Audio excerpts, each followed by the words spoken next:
عورت کی آواز. اب دیکھیے کس حد تک نماز میں اس وقت عورتیں بھی شریک ہوتی تھی. اگرچہ حضور نے فرمایا مردوں کی صف بہترین سب سے آگے والی ہے اور سب سے بری صف سب سے پیچھے ہے، کیونکہ اس کے پیچھے پھر عورتوں کی صف ہوتی تھی. اور عورتوں کے لیے سب سے اچھی صف سب سے پچھلی والی ہے اور سب سے بری سب سے آگے والی ہے. سب سے آگے والوں کے سامنے پھر مرد ہوتے تھے، ان کی پشت ہوتی تھی. تو اسی طریقے سے اگر غلطی کی ہے تو مرد جو ہے کہے گا سبحان اللہ. امام سے غلطی ہو گئی ہے، مرد کیا کہے گا؟ سبحان اللہ. عورت کیا کرے گی؟ اپنے ایک ہاتھ کے پشت پر اپنا ہاتھ مارے گی، اپنی آواز نہیں نکالنی. آواز کا پردہ،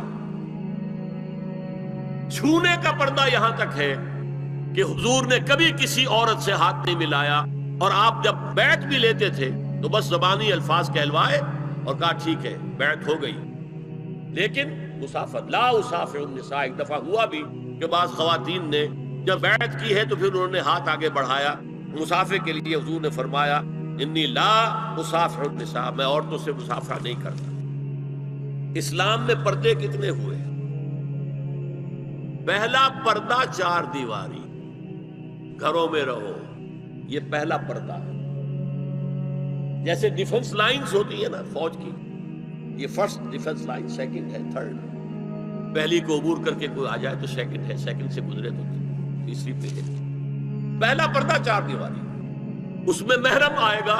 اب دیکھیے اسی پر ہماری تہذیب استوار ہوئی، اسی پر ہمارا آرکیٹیکچر بنا. گھر ایسے بنے کہ مردانہ علیحدہ زنانہ علیحدہ. چھوٹا آدمی ہے تب بھی بیٹھک علیحدہ، بیٹھک باہر سے کھلے گی اور پھر ڈیوڑی سے ہو کر پھر گھر کے اندر جائیں گے. مرد آئیں گے تو یہاں بیٹھیں گے، اندر نہیں جائیں گے. اندر تو صرف وہی جائیں گے جو محرم ہے، ابدی محرم. دوسرا پردہ ستر، گھر کے اندر جو محرم آ گئے ہیں ان کے سامنے چہرہ تو کھلے گا، باقی جسم کا کوئی حصہ بھائی بہن کا نہیں دیکھ سکتا اور باپ بیٹی کا نہیں دیکھ سکتا، بیٹا ماں کا نہیں دیکھ سکتا. یہ ستر. عورت پوری کی پوری عورت ہے. عورت کہتی ہے چھپانے کی چیز.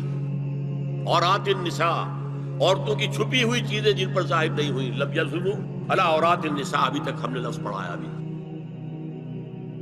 تیسرا پردہ ہے چہرے کا پردہ. یہ ہے غیر محرموں سے، اور جب کہ گھر سے باہر نکلنا ہو اس کے لیے سورہ احزاب میں نے کہا تھا گھر سے باہر کا پردہ. چہرے کا پردہ وہ غیر محرموں سے ہے، اور گھر سے باہر نکلے گی تو غیر محرم سامنے آئیں گے. یا ایھا النبی قل لازواجک وبناتک ونساء المؤمنین یدنین علیہن من جلابیبہن ذلک ادنی ان یعرفن فلا یؤذین وکان اللہ غفورا رحیما. اے نبی صلی اللہ علیہ وسلم کہہ دیجئے اپنی بیٹیوں سے اور اپنی بیویوں سے اور مسلمانوں کی خواتین سے.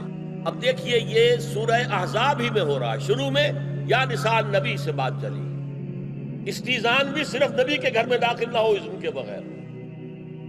آگے چل کر سورہ احزاب ہی میں عام بھی کر دیا.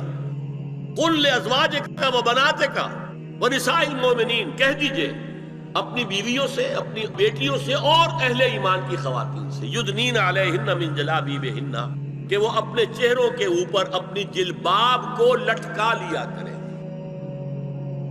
چہرہ چھپ جائے. اب اس کی تفسیر میں چاہتا ہوں کہ آپ کو جو مختلف مفسرین نے کی ہے وہ آپ کے سامنے میں رکھوں. حضرت عبداللہ ابن عباس نے اس آیت کی جو وضاحت فرمائی ہے اسے حافظ ابن کثیر نے اپنی تفسیر میں اس طرح نقل کیا ہے. اللہ نے مسلمان عورتوں کو حکم دیا ہے کہ جب وہ کسی کام کے لیے گھروں سے نکلیں تو اپنی چادروں کے پلو اوپر سے ڈال کر اپنا منہ چھپا لیں اور صرف ایک آنکھ کھلی رکھیں. دونوں آنکھیں بھی غلط ہیں. ہمارے ہاں برقع کیوں بنا تھا؟ دیکھیے چادر میں عورت لپٹی ہوگی، اس کا ہاتھ جو ہے اس چادر کو سنبھالنے میں آکوپائی ہو جائے گا.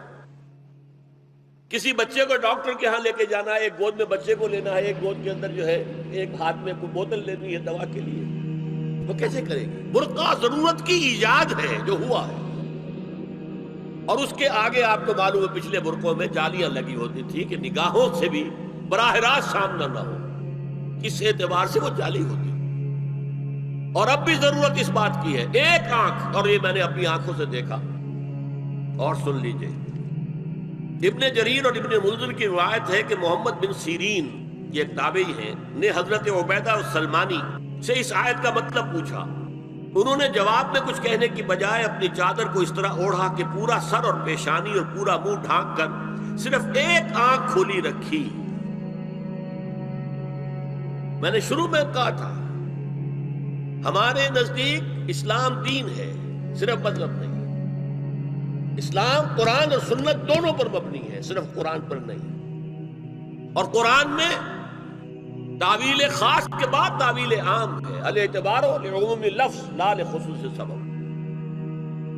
اور سنیے ابو بکر بن عبداللہ ابن عربی نے یدنین علیہن من جلابیبہن کا مفہوم ان الفاظ میں بیان کیا ہے، تغطی بہ وجہہا حتی لا یظہر منہا الا عینہا الیسری، کہ عورت اپنی چادر کو پورے وجود پر ڈھانپ لے اور اس طرح چہرے کو بھی ڈھانپے کہ صرف بائیں آنکھ کھلی رہے۔ علامہ حمید الدین فراہی کو نظم قرآن کے فہم میں خصوصی مقام حاصل تھا، انہوں نے حجاب کے بارے میں اپنے ایک مکتوب میں ہاتھ اور چہرہ کھلا رکھنے کو جائز قرار دینے کے موقف کے بارے میں لکھا ہے کہ میری رائے میں نظم قرآن پر توجہ نہ کرنے سے یہ غلط فہمی پیدا ہوئی ہے۔ وہی بات کہ سورہ احزاب میں گھر سے باہر کا پردہ ہے اور سورہ نور میں گھر کے اندر کا پردہ ہے۔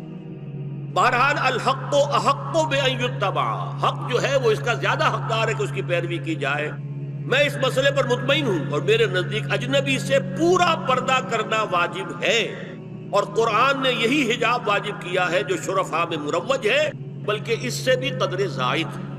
مولانا فراہی کا یہ مکتوب ماہنامہ حیات نو بلیریا گنج انڈیا کے اکتوبر سن 92 کے شمارے میں شائع ہوا ہے۔ یہ ہے علماء کی رائے، یدنین علیہن من جلابیبہن، یہ کر کے دکھاتے تھے لوگ، اس طریقے سے چادر اوڑھ لیا جائے کہ صرف ایک آنکھ کھلی رہے۔ اسی میں ایک اضافہ کیجئے اس بات کا کہ حضور نے کئی حضرات سے یہ کہا، کہیں وہ رشتہ کر رہے تھے، کہ آپ نے ایک نظر دیکھ لیا ہے۔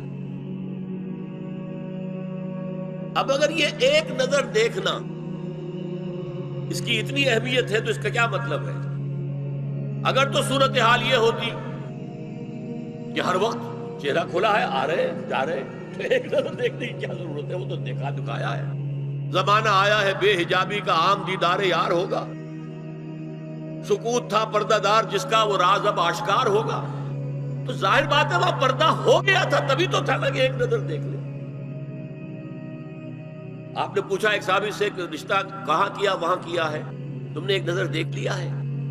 اس خاندان کی آنکھوں میں کچھ ہوتا ہے، دیکھ لو، بس ایک نظر دیکھنا ہے، اس کی اجازت۔ تو یہ اجازت ہونا اس کا خود ثبوت ہے کہ عام حالات میں عورت جو ہے وہ دکھائی نہیں دیتی تھی، بلکہ وہ پردے میں رہتی تھی۔ جدید تعلیم یافتہ دانشوروں کی منافقت، وہ کہتے ہیں یہ پردہ وردہ سب مولویوں کی ایجاد ہے، کبھی کہہ دیتے ہیں یہ تو ہندوستان میں راجپوتوں کا پردہ ہوتا تھا تو مسلمانوں نے یہاں یہ پردہ ایجاد کر لیا۔ میں نے دیکھا ہے عرب کی بدو خواتین کو مکے سے مدینے جاتے ہوئے نظر آتی ہیں، ایک خاتون اونٹ کی پوری قطار لے کر جا رہی ہے، ہاتھ میں لاٹھی ہے، پورا مکمل پردہ، چہرہ چھپا ہوا، آنکھوں کے اوپر بھی کوئی انہوں نے وہ حجاب سا بنایا ہوتا ہے خاص چھجا سا، اور ہاتھوں میں دستانے، پاؤں میں جرابیں۔ یہ کون سے راجپوتوں کا پردہ عرب کی ریگستانوں میں پہنچ گیا؟ بدو جب آتے ہیں اپنی عورتوں کو اسی حال میں لے کر آتے ہیں، اور ان کا یہ ہے کہ وہ احرام کا معاملہ بھی یہ ہے کہ یہاں چھجا بنا کر آگے چادر لٹکا لیتے ہیں، صرف چہرے سے مس نہ کریں بس۔ اور وہ پھر اپنی خواتین کو جب طواف کراتے ہیں تو ان کے گرد گھیرا ڈال لیتے ہیں ہاتھ سے ہاتھ پکڑ کر، تاکہ کسی اور کے ساتھ ان کا نہ کندھا لگے اور نہ کوئی اور جسم کا حصہ بس۔ یہ پردہ وہاں کہاں سے آ گیا؟ میں منافقت اس لیے کہہ رہا ہوں کہ ایک طرف ہمارا جدید دانشور طبقہ، مولوی ملاٹے جو ہوں، فلاں ہوں، یہ ہوں وہ ہوں، یہ دقیانوسی ہے،